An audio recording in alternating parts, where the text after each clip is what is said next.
Bill Clinton was one of the smartest people I'd ever seen in the White House. The question was, how wise was he? And I think that's something I keep reminding myself. People say, oh, he's the smartest guy in the room. That's not... Smart for presidents isn't enough. What you really want is somebody wise enough to avoid the really big mistakes and wise enough to focus on what really matters. Oh, boy. I guess he's admitting he's the smartest person in the room. I mean, that's a given. Newt Gingrich. Outsized ego or healthy confidence? Joining us now, my friend George Will, Pulitzer Prize-winning syndicated columnist. We love to see him on ABC News as a contributing analyst.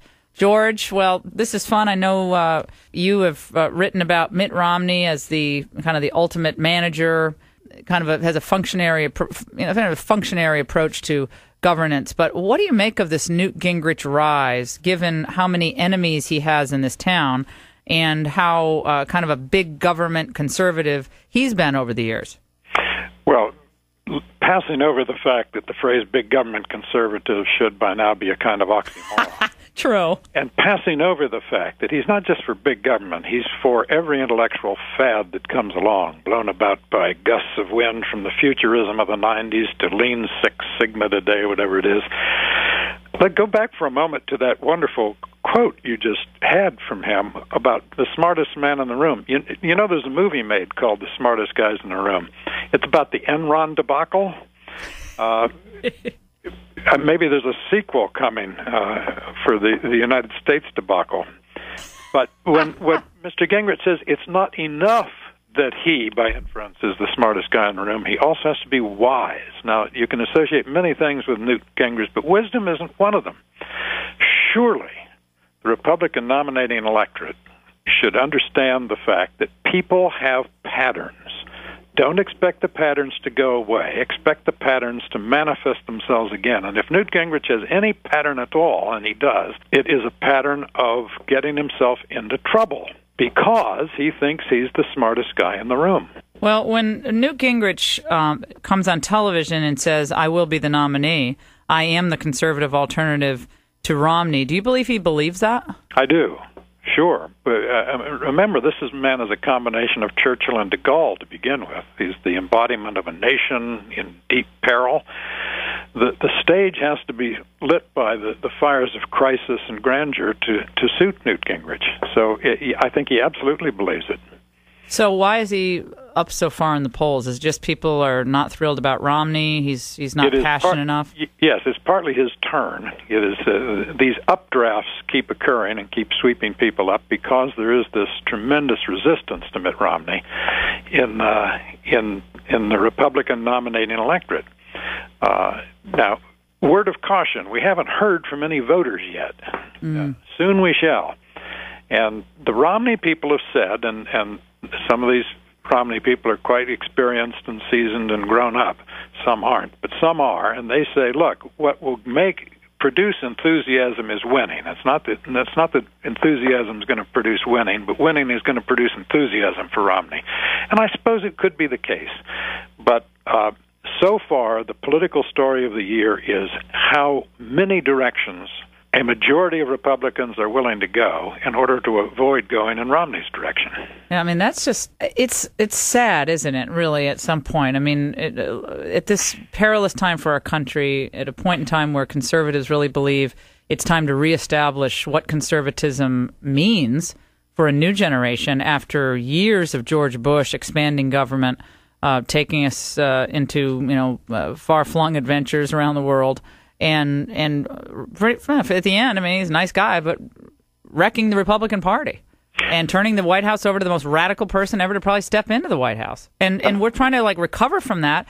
And we find ourselves in this situation where it's kind of a moderate conservative and a big ideas kind of guy who grabs onto, all these, as you say, fads and different positions on different issues that don't necessarily really, make us feel like a conservative is even present in the room. How could that be? Well, you raise a good question. Ask yourself this. Suppose Gingrich or Romney become president and gets reelected, especially at 8 years of this. What would the conservative movement be? How would it understand itself after 8 years?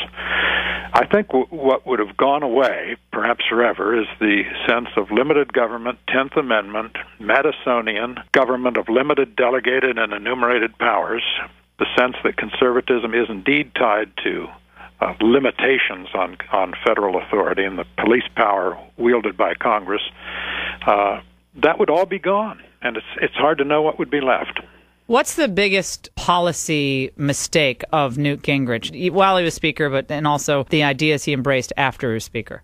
There are two that things. Give you pause. There are the ideas themselves, and then there are the motives for embracing them. The fact is, he did embrace the catastrophic, and we're still digging out from under the rubble, the catastrophic government commitment to ever cheaper mortgages. That government commitment to ever cheaper mortgages reflected a government decision that it just knew how many people ought to own homes in this country. Get the market out of the way, let the government come in and impose its sense of distributive justice. Newt Gingrich was a willing, rented spokesman for the housing crisis that we're now living through.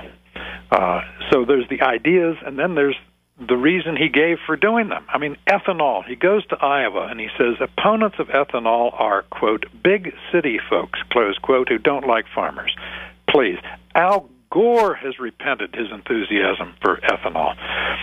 Life's full of close calls. Ethanol isn't one of them. But Newt Gingrich signs on as a spokesman for ethanol. And he does it for what reason? Money. And he said that he's never embraced a position that he didn't philosophically agree with and to make money. He said that.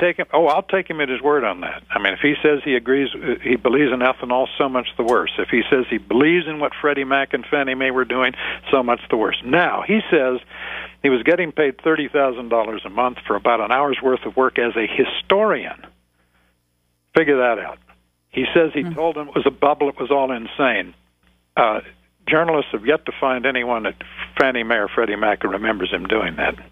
Yeah, well, when you look at the field, I mean, it is what it is, right? I mean, and you and I have talked about this off air, George. But look, I know your wife does some work for Rick Perry. Full disclosure there. But Rick Perry, for a lot of people, represented the perfect candidate at the beginning, right? I mean, he ran this big state and looked presidential and is a commanding presence, and yet he stumbled. He stumbled badly.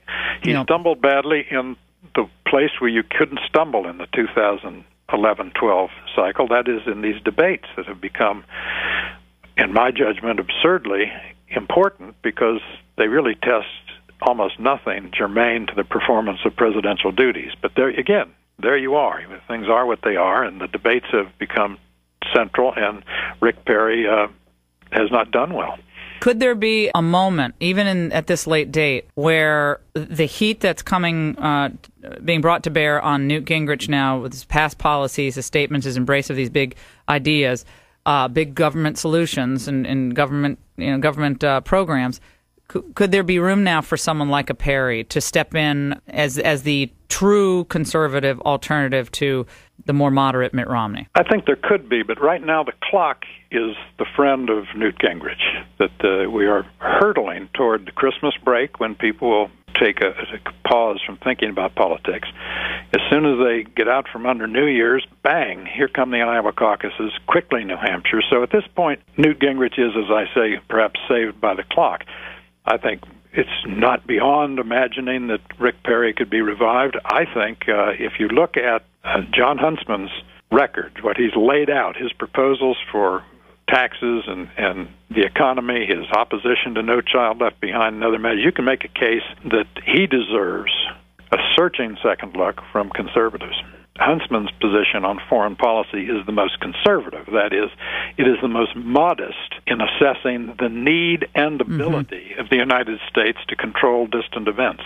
The Laura Ingraham Show.